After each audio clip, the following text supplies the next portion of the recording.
আল্লাহ পাক আমাকে ভালোবাসেন, আপনাকে ভালোবাসেন, ভালোবাসেন বলেই আজকে আপনি এখানে বসে আছেন। আল্লাহ পাক আপনাকে ভালোবাসেন বলেই লক্ষ লক্ষ কোটি কোটি মানুষ এখন জেনা করছে, আজকের দিনে আপনি ওয়াজ মাহফিলে বসে আছেন। আল্লাহ পাক আপনাকে ভালোবাসেন বলেই আপনি আল্লাহকে সেজদা দেওয়ার তৌফিক পেয়েছেন। আপনি লা ইলাহা ইল্লাল্লাহ কালিমা শিখেছেন, আপনি এই যে কোরআন পড়তে শিখেছেন, কোরআন পড়ছেন, হাদিস পড়ছেন, নবীর দ্বীনের প্রতি মহব্বত আছে, আল্লাহ আপনাকে ভালোবাসেন বলেই হচ্ছে। কখন বুঝবেন আল্লাহ আপনাকে ভালোবাসছে? যখন আল্লাহ পাকের অনুমোদিত কাজগুলো আপনার ভালো লাগবে। নামাজ পড়তে ভালো লাগছে, রোজা রাখতে ভালো লাগছে, কোরআন তেলাওয়াত করতে ভালো লাগছে, আল্লাহর জিকির করতে ভালো লাগছে, আলেম ওলামার সাথে থাকতে ভালো লাগছে, ঠিক আছে?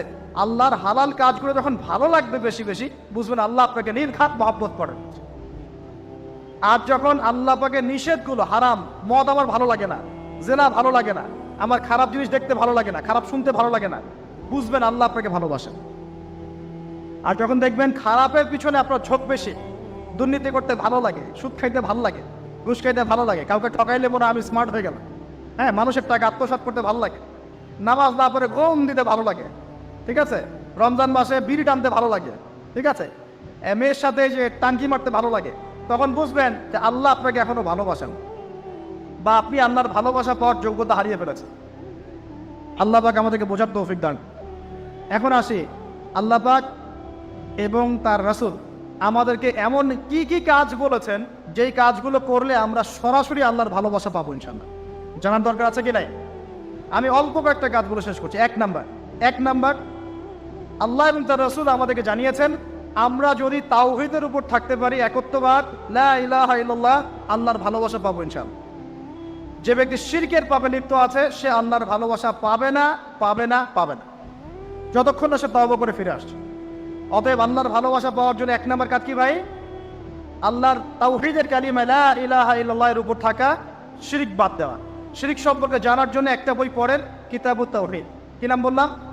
কিতাবুত তাওহীদ। একটাই পড়েন, দেখবেন ইনশাআল্লাহ শিরক কাকে বলে, কত প্রকার, কি কি, কোন কোন কাজ করলে শিরক হয়, সব জানতে পারবেন ইনশাআল্লাহ। এই বইটা একটু কঠিন, এই বইটার ব্যাখ্যা বের হয়েছে, ব্যাখ্যা যুক্ত বই কিনবেন এবং যেগুলো বুঝবেন না ওলামায়ে কেরামকে জিজ্ঞাসা করবেন, কারণ সবগুলো কিন্তু বুঝতে পারবেন। এক নাম্বার। দুই, নবী সাল্লাল্লাহু আলাইহি ওয়াসাল্লামের অনুসরণ করলে আল্লাহ আমাদেরকে ভালোবাসবেন। দলিল, আল্লাহ পাক সূরা আলে ইমরানের মধ্যে বলছেন 31 নম্বর আয়াতে আল্লাহ বলছেন, কুল, হে নবী আপনি বলে দিন, ইন কুনতুম তুহিব্বুনাল্লাহ, তোমরা যদি, হে আদম সন্তান, হে উম্মতে মুহাম্মাদী, তোমরা যদি আল্লাহর ভালোবাসা পেতে চাও, ফাত্তাবিউনি, তোমরা আমাকে অনুসরণ করো। কাকে? আমাকে বলতে কাকে? রাসূলুল্লাহ সাল্লাল্লাহু আলাইহি ওয়াসাল্লামকে। তাহলে কি হবে? ইউহিব্বুকুমুল্লাহ, আল্লাহ পাকও তোমাদেরকে ভালোবাসবেন। বলে সুবহান। আল্লাহ আমাকে ভালোবাসবেন ইনশাআল্লাহ। আর কি? ইয়াগফির লাকুম যুনুবাকুম, আল্লাহ পাক তোমাদের সমস্ত গুনাহ মাফ করে দিবেন।